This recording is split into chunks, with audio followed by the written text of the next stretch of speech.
मंडळी, स्वागत आहे माझ्या नवीन ब्लॉगमध्ये. आणि तुम्ही विचार करत असाल की मी कुठे चाललो आहे, तर मी चाललो आहे मरीन लाईन्सला.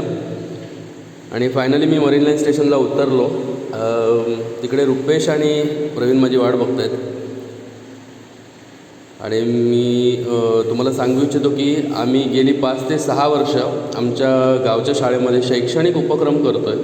त्यात आम्ही मुलांना वह्या वाटप आणि इतर शैक्षणिक साहित्य वाटप करतो.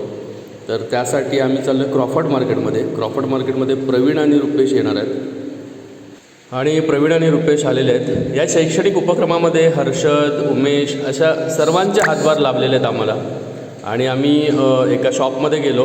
तिथे नोटबुक स्टँडर्ड वाईज रुपेशने लिहून घेतल्या. मला विचारत होता की कोणत्या स्टँडर्डला किती नोटबुक लागणार आहेत.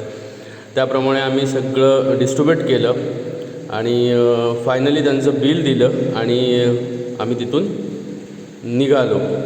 सगळं सामान घेतल्यानंतर प्रवीण म्हणाला की मला भूक लागली आहे बाई, कुठेतरी आपण हॉटेलमध्ये जाऊन जेवूया. मग आम्ही एका हॉटेलमध्ये जाऊन जेवलो आणि जेवल्यानंतर आम्ही निघालो परतीच्या प्रवासाला. हे सगळे सेंट्रलवाले होते आणि मी वेस्टर्न लाईन. तो सामान घेतलं आणि आम्ही निघालो आमच्या घरी. पुन्हा भेटूया नवीन ब्लॉगमध्ये. तोपर्यंत बाय बाय.